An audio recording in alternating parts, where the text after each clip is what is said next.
عذاب بڑی دلچسپ صورت ہے، اور اس صورت میں جو مضامین ہیں وہ تو آتے رہیں گے انشاءاللہ، لیکن اس کے جو دوسری صورتوں سے جو اس میں امتیازی حیثیت ہے نا اس صورت کی، وہ امتیازی حیثیت ہے اس میں نبی صلی اللہ علیہ وسلم کی شان کو، آپ کی اطاعت کو، اور یہ بات کہ آپ اللہ کے انتہائی محبوب ہیں، اور یہ بات کہ اللہ آپ کی لازمی مدد کرے گا، اس بات کو زیادہ اہتمام کے ساتھ بیان کیا گیا ہے، کیونکہ اس صورت میں منافقین کو نشانہ، یعنی منافقین پہ زیادہ رد کیا گیا ہے۔ منافقین مدینہ میں بہت زیادہ تنگ کر رہے تھے، افواہیں پھیلایا کرتے تھے، جب بھی شریعت کا کوئی حکم آتا نا تو پروپیگنڈا بہت کرتے تھے، سامنے آ کے نہیں کرتے تھے، مسلمانوں کو جا کے برغلاتے تھے اور اعتراض کرتے تھے، یہ کیسا حکم ہے، یہ کیسا حکم ہے، وہ حکام آ رہے ہیں آگے، اور پھر کافروں کو بھی جا کے برغلاتے تھے، ایک پروپیگنڈا ہوتا تھا اچھا خاصا۔ تو نبی صلی اللہ علیہ وسلم کو ان سے بہت اذیت ہوتی تھی منافقین کی۔ آپ کو پتہ ہے جب آپ کوئی بھی اچھا کام کرنے جاتے ہو تو آپ کی راہ میں جب وہ لوگ رکاوٹ ڈالیں نا جو یہ کہتے ہیں کہ ہم آپ کے ہیں، تو بہت تکلیف ہوتی ہے انسان کو، اور پروپیگنڈا کرنا شروع کر دیں، ہر اچھی بات میں نیگیٹیوٹی کو تلاش کرنا شروع کر دیں کہ یہ جی اصل میں یہ تو انہوں نے اس لیے کیا ہے۔ آج ہماری سوسائٹی میں بھی ایسے ہی ہے، کوئی اچھا کام کر کے تو دیکھیں، تو اتنی منفی سوچ ہے ہماری۔ تو منافقین کا کام یہ تھا کہ ہر چیز میں نیگیٹیوٹی کو، منفیت کو تلاش کرنا، اس سے صحابہ کو، پیغمبر کو بہت تکلیف ہوتی تھی۔ تو اللہ نے نبی صلی اللہ علیہ وسلم کی اہمیت اور حیثیت کو بھی بیان کیا اس صورت میں، اور یہ بھی بیان کیا کہ آپ نے اللہ کے حکم کو فوکس کرنا ہے، جو اللہ کہہ رہے ہیں۔ ہم آپ سے مدد کا وعدہ کرتے ہیں کہ غالب آپ نہیں آنے، اور مسلمانوں کو بھی بتا دیا کہ پیغمبر کا مقام اللہ کی نظر میں کم نہیں ہے، پیغمبر کو تکلیف دینا ہلکا جرم نہیں ہے، اور پھر پیغمبر کے واسطے سے پیغمبر کی ازواج کی حیثیت کو بھی بیان کر دیا کہ جو اہل بیت ہیں، جو پیغمبر کی بیویاں جن میں سب سے پہلے داخل ہیں، ان کو بھی ہلکا مت سمجھو، پیغمبر عام انسانوں کی طرح نہیں ہوتے، تو ان کا مقام اللہ کی نظر میں بہت زیادہ ہوتا ہے۔ تو ہر وہ چیز جو سید الانبیاء صلی اللہ علیہ وسلم کی تکلیف کا سبب اور ذریعہ بن سکتی تھی، اس صورت میں اللہ نے اس کو حرام قرار دیا۔ تو آپ دیکھیں گے اسی طرح کے مضامین زیادہ تر اس صورت میں آئے ہیں۔ اسی میں اللہ نے پردے کی آیات بھی نازل کی کہ مسلمان عورتوں کو حکم دیا گیا کہ گھر سے باہر جب نکلیں تو حجاب لیا کریں۔ سورہ شروع ہوتی ہے یا ایھا النبی اتق اللہ، اے نبی آپ اللہ سے ڈریے، ولا تطع الکافرین والمنافقین، اور کافر اور منافقین کی باتوں میں نہ آئیے۔ یعنی کافر لوگ چاہتے ہیں اسلام کے کچھ احکام کو چینج کر دیں یا تبلیغ میں نرمی پیدا کر دیں، تو آپ کو قطعاً اس کی اجازت نہیں ہے، اور اس کے لیے تقویٰ ہے، اللہ کا خوف ہے۔ یقیناً پیغمبر کے دل میں پہلے سے اللہ کا خوف تھا، تو اسی کو اس لیے اکثر اس کا ترجمہ کیا جاتا ہے کہ جو خوف آپ کے دل میں ہے اتق اللہ، آپ اس پہ قائم رہیے، ان کی باتوں میں نہ آئیے۔ اور دوسرا مفہوم مفسرین نے اس کا یہ بھی بیان کیا ہے کہ اصل میں اس میں نبی کو حکم نہیں دیا جا رہا کہ آپ اللہ سے ڈریں، کیونکہ آپ کے دل میں تو اللہ کا طبعی خوف اتنا زیادہ تھا کہ آپ کو تو تسلیوں کی ضرورت تھی۔ تو یہ اصل میں جو منافقین ہیں اور جو لوگ آپ کو پریشان کر رہے ہیں، ان کو نا امید کرنا ہے کہ ہم جب اللہ کے نبی کو حکم دے رہے ہیں نا کہ اللہ سے ڈرو، تو نبی نے تو اللہ سے ڈرنا ہی ہے، تو اس لیے تمہاری باتوں میں پیغمبر نہیں آئیں گے۔ تو یہ بھی ایک اس آیت کا مفہوم بیان کیا گیا ہے کہ نبی کو جب اللہ کہے گا کہ آپ اللہ سے ڈریے، تو یہ آیت جب منافقین سنیں گے تو وہ، اور کافر سنیں گے تو وہ مایوس ہو جائیں گے، بھئی اللہ نے تو ان کو بہت سخت حکم دیا ہے کہ آپ نے لچک پیدا نہیں کرنی ہے، تو ظاہر ہے یہ تو اپنے خدا کی بات مانیں گے، اپنے اللہ کی بات مانیں گے، ہماری کہاں مانیں گے، تو ان کو مایوس کرنا مقصد ہے۔ یا پھر دوسرا مطلب یہ ہے کہ جیسے آپ اللہ سے ڈر رہے ہیں تو ایسے ہی کنٹینیو اللہ سے ڈرتے رہیے، ان کی باتوں میں متاثر نہ آئیے۔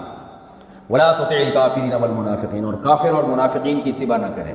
یہاں ایک سوال پیدا ہوتا ہے بھئی اگر منافق آپ کو غلط بات کہتے ہیں تو پھر تو ان کا نفاق کھل جاتا نا، منافق کا تو مطلب یہی ہے کہ وہ غلط بات کا حکم ہی نہیں دیتا، وہ تو اوپر اوپر سے مسلمان ہی ہے۔ تو اس کا جواب یہ ہے کہ منافقین سامنے آ کے غلط بات کا حکم نہیں دیتے تھے، لگی لپٹی باتوں سے اور صحابہ کو برغلا کے اور غیر مسلموں کو نبی کے خلاف برغلا کر، جو ان کا ہدف تھا نا، اس ہدف میں آپ ان کے ویژن کا حصہ نہ بنیے۔ اطاعت ہمیشہ صرف یہ نہیں ہوتی کہ کوئی آپ کو غلط بات کہہ رہا ہے اور آپ اس کی بات مانیں، اطاعت یہ بھی ہوتی ہے کہ اس کے ویژن کو آپ پورا ہونے دیں۔ تو کیا مطلب ولا تطع الکافرین والمنافقین، کافروں کی بات تو نہ مانیں، کافر تو صاف طور پر اسلام کی مخالفت کر رہے ہیں، منافقین کی بات بھی نہ مانیں۔ کیا مطلب؟ منافقین کا ویژن ہے اسلام کو کمزور کرنا، تو آپ نے کوئی ایسا کام نہیں کرنا جس سے اسلام کمزور ہو جائے یا اللہ کے احکام میں لچک پیدا ہو جائے، تو یہ منافقین کی اطاعت ہی کہلائے گی۔ آگے اللہ فرماتے ہیں ان اللہ کان علیما حکیما، بے شک اللہ جاننے والا اور حکمت والا ہے۔ جاننے والے کا کیا مطلب؟ اگر کوئی بھی کافر اور منافق کی اتباع کرے گا تو اللہ کے علم سے وہ چیز چھپ نہیں سکتی۔ اور حکیمہ کا مطلب کیا ہے؟ کہ ہے وہ حکمت والا۔ فوری طور پر اگر وہ مدد نہیں کر رہا اور ان کافروں اور منافقین کا قلع قبا نہیں کر رہا تو یہ حکمت ہے، یہ آزمائش ہے۔ اسی طرح آزمائش کے ساتھ ہی آپ کو تبلیغ میں جڑے رہنا ہے۔ اللہ کا کام اللہ پہ چھوڑ دیں، وہ حکمت والا ہے، وہ کبھی بھی اپنے چاہنے والوں اور اپنے ماننے والوں کے ساتھ غلط نہیں کرے گا۔ وَاتَّبِعْ مَا يُوحَىٰ إِلَيْكَ مِن رَّبِّكَ، پچھلی آیت میں کہا کہ آپ منافقین کی بات نہ مانیں، پھر بھائی کس کی بات مانیں؟ فرمایا آپ نے ما یوحیٰ الیک من ربک، جو آپ کے رب کی طرف سے آپ پر نازل کیا جا رہا ہے نا، اسی کو فالو کرنا ہے آپ نے۔ ان اللہ کان بما تعملون خبیرا، اللہ تمہارے اعمال سے باخبر ہے۔ اب دیکھیں دو احکام دینے کے بعد نا، پہلا حکم کیا؟ اللہ سے ڈرنا ہے اور کافروں کی اتباع نہیں کرنی ہے۔ اتباع کس کی کرنی ہے؟ وحی کی، جو آپ پر نازل ہو رہی ہے، چاہے ساری سوسائٹی ایک طرف ہو جائے۔ اس کے لیے موٹیویشن کہاں سے ملے گی آپ کو؟ فرمایا وتوکل علی اللہ، اللہ پہ اعتماد۔ مسلمان کے پاس یہ ایک ایسی بہترین چابی ہے نا، اور موٹیویشن کا ایسا بہترین ذریعہ ہے کہ اس سے بہترین ذریعہ اچھے عمل پہ ابھارنے کے لیے دنیا میں کسی قوم کے پاس نہیں ہے، کہ بھائی ہم اچھا اس لیے کر رہے ہیں کہ اللہ راضی ہو جائے، تو اس پہ اعتماد کرو، وہ ناکامیوں کے نقشوں میں کامیابی پیدا کر سکتا ہے۔ تو ہمیں کیا، دنیا کو ہم کیوں دیکھیں؟ دنیا تو دارالاسباب ہے اور اسباب اللہ کے ہاتھ میں ہے، تو اسباب پیدا کرنا اور اس کو ناکام بنانا اللہ کے ہاتھ میں۔ لہٰذا اللہ حکم دے رہا ہے وتوکل علی اللہ، اے نبی آپ اللہ پہ اعتماد کریں۔ یہ ہر مبلغ کو حکم ہے، نبی کے ذریعے، صرف نبی کو حکم نہیں ہے کہ جب بھی مصیبت میں آپ پڑیں آپ نے اپنا راستہ نہیں چھوڑنا، اس میں اللہ پہ اعتماد کرنا ہے۔ وَكَفَىٰ بِاللَّهِ وَكِيلًا، پھر اللہ اپنی تعریف کر رہا ہے کہ مجھ پہ اعتماد کرو گے تو ہوگا پتہ ہے کیا ہے؟ کہ اللہ کارساز ہونے کے لحاظ سے کافی ہے، یعنی اللہ کام بنانے کے، وکیل کہتے ہیں کام بنانے والا، تو کام بنانے کے لحاظ سے اللہ کافی ہے۔ جو اپنی فائل اللہ کے دفتر میں جمع کرا دے گا اور اللہ کے حکم کو فالو کرے گا، اللہ اسے ضائع نہیں ہونے دے گا۔ اب آگے ایک حکم دیا جا رہا ہے، اس کا ایک شان نزول ہے، اس سے انشاءاللہ یہ آیت آپ کی سمجھ میں، آیتیں جو آگے مضمون ہے وہ اچھی طرح سمجھ میں آئے گا۔ اس کا شان نزول یہ ہے کہ حضرت زید ابن حارثہ رضی اللہ عنہ، یہ اصل میں تو عرب تھے، لیکن جو مدینہ کے عرب تھے نا، ان کی کہیں جنگ ہوئی شام کی، جب مدینہ والے لوگ شام کی طرف تجارت کے لیے جاتے تھے تو راستے میں جو علاقہ پڑتا تھا، ایک خاص علاقہ تھا، وہاں زید بن حارثہ رہا کرتے تھے، تو ان لوگوں کی جنگ ہو گئی اہل مدینہ سے، یہاں عربوں نے حملہ کیا ان لوگوں پہ، جنگ کے دوران یہ غلام بن گئے۔ تو ایسا ہوتا تھا کہ جب کسی قوم پہ آپ قبضہ کرتے تھے تو ان کے لوگوں کو آپ غلام بنا لیا کرتے تھے، یہ رواج تھا۔ تو یہ غلام بن کے آ گئے مدینہ میں، بازاروں میں بکنا شروع ہوئے۔ حضرت خدیجہ رضی اللہ تعالیٰ عنہ جب ان کا نکاح نہیں ہوا تھا رسول اللہ صلی اللہ علیہ وسلم سے، تو یہ اس وقت کی بات ہے، انہوں نے اپنے بھائی حکیم ابن حزام رضی اللہ عنہ کو بھیجا کہ بھائی مجھے کوئی بہت ذہین غلام چاہیے، تو بازار سے خرید کے لاؤ میرے لیے۔ حضرت خدیجہ تاجر تھی، مالدار تھی، تو حکیم ابن حزام گئے بازار میں، دیکھا یہ زید ابن حارثہ کو، یہ نوعمر بچے تھے، ذہین تھے، ان کو لگے کہ بھئی یہ کسی اچھے خاندان کے معلوم ہوتے ہیں، ان کو خرید کے لے آئے، حضرت خدیجہ رضی اللہ تعالیٰ عنہ کے حوالے کر دیا۔ تو زید ابن حارثہ جو تھے وہ حضرت خدیجہ کے غلام بن کے رہے، ان کی خدمت کرتے تھے۔ جب حضرت خدیجہ کا نکاح ہوا رسول اللہ صلی اللہ علیہ وسلم سے، تو حضرت خدیجہ نے نبی صلی اللہ علیہ وسلم کو وہ غلام ہبہ کر دیا، گفٹ میں دے دیا۔ تو اس کے بعد سے زید ابن حارثہ نبی صلی اللہ علیہ وسلم کے غلام رہے۔ آپ صلی اللہ علیہ وسلم نے بہت اچھا سلوک کیا ان کے ساتھ، بڑی محبت شفقت سے ان کو پالا۔ تو تجارتی سفر کے دوران ایک دفعہ کیا ہوا کہ شام کی طرف جب قافلہ تجارت کا جا رہا تھا، اس میں زید ابن حارثہ بھی تھے، تو اتفاق سے ان کا گزر اسی قبیلے کے ساتھ، قبیلے کے قریب سے ہوا جس قبیلے کے یہ غلام تھے زید ابن حارثہ۔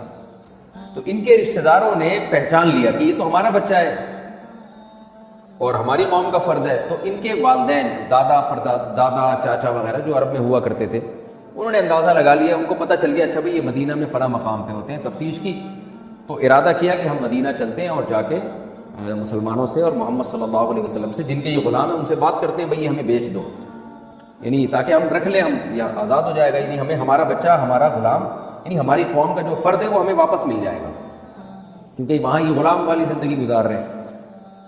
تو یہ قافلہ نبی صلی اللہ علیہ وسلم کی خدمت میں حاضر ہوا، اور اس میں آپ کے والد تھے اور آپ کے جو بھی قریبی رشتہ دار تھے وہ تھے، اور انہوں نے نبی صلی اللہ علیہ وسلم سے مطالبہ کیا کہ یہ زید ابن حارثہ یہ ہماری قوم کے فرد ہیں، غلام بن کے آ گئے تھے، تو ہم آپ سے گزارش کرتے ہیں کہ آپ ہمیں یہ بیچ دیں، ہم ان کو اپنے ساتھ لے جانا چاہتے ہیں۔ نبی صلی اللہ علیہ وسلم نے فرمایا بھائی زید ابن حارثہ کو میں اختیار دیتا ہوں، وہ چاہیں تو تمہارے ساتھ چلے جائیں، بیچنے کی بات نہیں، یعنی فری میں، مفت میں چلے جائیں تمہارے ساتھ، میں ان کو تمہارے حوالے کر دوں گا، اگر یہ تمہارے ساتھ جانا چاہتے ہیں ان سے پوچھ لو ان کی رضا کس میں. تو والدین نے پوچھا حضرت زید بن حارثہ سے, انہوں نے فرمایا کہ میں محمد صلی اللہ علیہ وسلم کی غلامی میں رہنا اس کو میں ترجیح دیتا ہوں, آپ کے ساتھ نہیں جا سکتا. وہ بڑے حیران ہوئے کہ تم غلام بن کے رہ رہے ہو, غلامی میں تم آزادی پر غلامی کو ترجیح دے رہے ہو, اور تمہارے والدین ہیں, تمہارے قبیلہ ہے, تمہاری قوم ہے. تو حضرت زید بن حارثہ نے کہا کہ نہیں, اس بات کو پسند نہیں کیا کہ میں نبی محمد صلی اللہ علیہ وسلم کی جدائی برداشت نہیں کر سکتا. بالآخر وہ مایوس ہو کے چلے گئے, اور تسلی بھی ہوئی ہوگی, ظاہر ہے کہ جب ہمارا بچہ یہاں پر خوش ہے تو اسی میں اس کی رضا ہے. جب نبی صلی اللہ علیہ وسلم نے یہ بات دیکھی کہ بھئی یہ میری غلامی میں رہنے پر اپنے ماں باپ کو بھی, اپنے رشتہ داروں کو بھی ترجیح دے رہے ہیں, تو آپ صلی اللہ علیہ وسلم نے حضرت زید بن حارثہ کو غلامی سے بھی آزاد کر دیا. اہم بات یہ ہے کہ حضرت زید بن حارثہ اپنے والدین پر نبی کو ترجیح دے رہے ہیں, ایک بات. نمبر 2, غلامی کو آزادی پر ترجیح دے رہے ہیں. دو اہم باتیں نوٹ کرنے کی ہیں. غلام بننا آپ نے قبول کیا, تو یہ نبی صلی اللہ علیہ وسلم کی سیرت کا ایک بہت اہم پہلو ہے. تو نبی صلی اللہ علیہ وسلم نے آپ کو آزاد کیا. 2 احسان اور کیے آپ کے اوپر, آپ کو آزاد بھی کیا, اور ایک مزید احسان یہ کیا کہ آپ کو اپنا بیٹا بنا لیا. یعنی آزاد کر کے ایسے ہی چھوڑ دیتے, بلکہ اپنا بیٹا بنا لیا, اپنی اولادوں کی طرح. عرب میں یہ رواج تھا کہ جس کو بیٹا بنا لیا کرتے تھے تو اس کو سچی مچی کا بیٹا ہی سمجھا جاتا تھا پھر, اور اس کو نام ولدیت میں بھی اس کا نام ڈال دیا جاتا تھا. جیسے آج بھی ہوتا ہے, لوگ لے پالک بچہ لیتے ہیں تو کہیں شو نہیں کرتے کہ یہ ہمارا نہیں ہے, بلکہ یہی بتا رہے ہوتے ہیں دنیا کو یہ ہمارا ہے, اور ولدیت میں اپنا نام بھی ڈال دیتے ہیں. تو اس دن کے بعد سے حضرت زید ابن حارثہ کو پھر زید ابن محمد کہا جانے لگا صلی اللہ علیہ وسلم.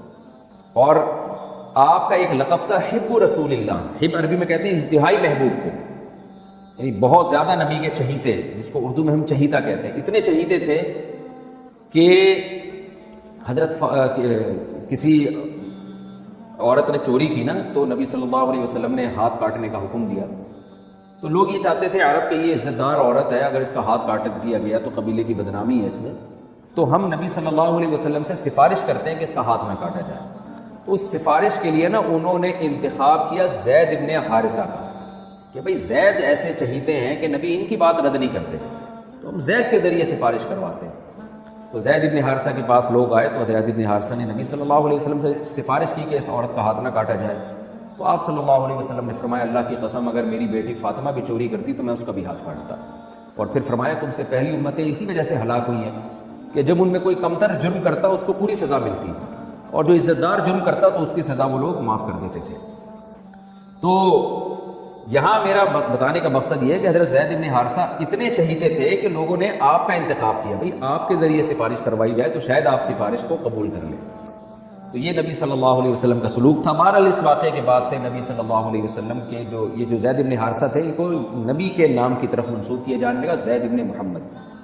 پھر آپ صلی اللہ علیہ وسلم نے ان پر ایک اور احسان کیا کہ حضرت زینب جو آپ کی پھوپھی زاد بیٹی تھی ان کا نکاح کرا دیا زید بن حارثہ سے.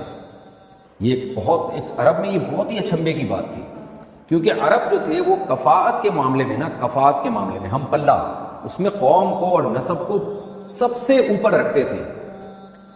کیونکہ مدینہ کے جو عرب تھے, بہرحال یہ حضرت زید بن حارثہ کے جو قبیلہ تھا وہ بھی عرب تھے, لیکن یہ لوگ ان سے اپنے آپ کو بہت افضل سمجھتے تھے. اور دوسری بات یہ کہ عربوں میں جب کسی پر ایک دفعہ غلامی کا دھبا لگ جاتا تھا نا, وہ پھر موت تک ہٹتا نہیں تھا, چاہے اس غلام کو آزاد ہی کر دیا جائے. تو زید بن حارثہ پر ایک غلامی کا دھبا لگ چکا تھا کہ یہ کسی وقت ایک طویل عرصے تک یہ غلام رہے ہیں. تو غلام آزاد ہونے کے بعد بھی نا اس کا وہ بہرحال مقام نہیں ہوتا تھا کہ نکاح میں کسی آزاد عورت کو اس کے حوالے کر دیا جائے, اور پھر آزاد بھی عام آزاد نہیں, جو عربی الاصل اور قریشی ہاشمی اور نبی کی پھوپھی ذات, یعنی اس سے بڑا تو کوئی نسب ہو نہیں سکتا نا. تو ہمارے نبی صلی اللہ علیہ وسلم نے حضرت زینب کو مشورہ دیا کہ تم زید بن حارثہ سے نکاح کر لو. تو چونکہ وہ نبی صلی اللہ علیہ وسلم کے چہیتے ہیں تو زید بن محمد کہا جاتا تھا اس وقت, یعنی میرے اس بیٹے سے نکاح کر لو. تو حضرت زینب نے کر لیا, لیکن بنی نہیں, کیونکہ بہرحال ایک حضرت زینب کو ایک احساس تھا اپنی برتری کا.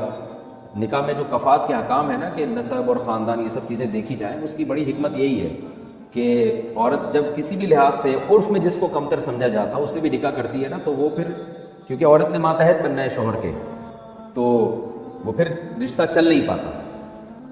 لیکن نبی صلی اللہ علیہ وسلم نے حضرت زید بن حارثہ کو عزت دی, مقام دیا, اور حضرت زینب کو آپ نے حکم دیا کہ آپ حضرت زید بن حارثہ سے نکاح کریں. حضرت زید بن حارثہ نے حضرت زینب رضی اللہ تعالیٰ عنہ سے نکاح کیا، مگر آپس کی چپکلش تھی اور وہ نکاح چل نہیں سکا، تو زید بن حارثہ نے ارادہ کیا حضرت زینب کو طلاق دینے کا۔ حضرت زینب پہلے بھی اس نکاح پہ دل سے خوش نہیں تھی، نبی کے کہنے پر آپ نے نکاح کیا، تو اب رسول اللہ صلی اللہ علیہ وسلم بہت زیادہ غمزدہ ہوئے کہ بھئی اگر زید بن حارثہ نے حضرت زینب کو طلاق دے دی تو ظاہر حضرت زینب پھر سوچیں گی کہ میں نے تو نبی کے حکم پہ یہ کام کیا تھا، جبکہ وہ ذہنی طور پر اس پہ آمادہ نہیں تھی، وہ اس کو اپنا کف و ہم پلہ نہیں سمجھ رہی تھی۔ تو نبی صلی اللہ علیہ وسلم پریشان ہوئے اور زید بن حارثہ کو آپ نے حکم دیا کہ تم زینب کو طلاق مت دو، لیکن زید بن حارثہ اتنے زیادہ پریشان ہوئے کہ نبی کے آرڈر کے باوجود آپ نے حضرت زینب کو طلاق دے دی۔ تو اس پہ قرآن کی آیتیں بھی نازل ہوئی۔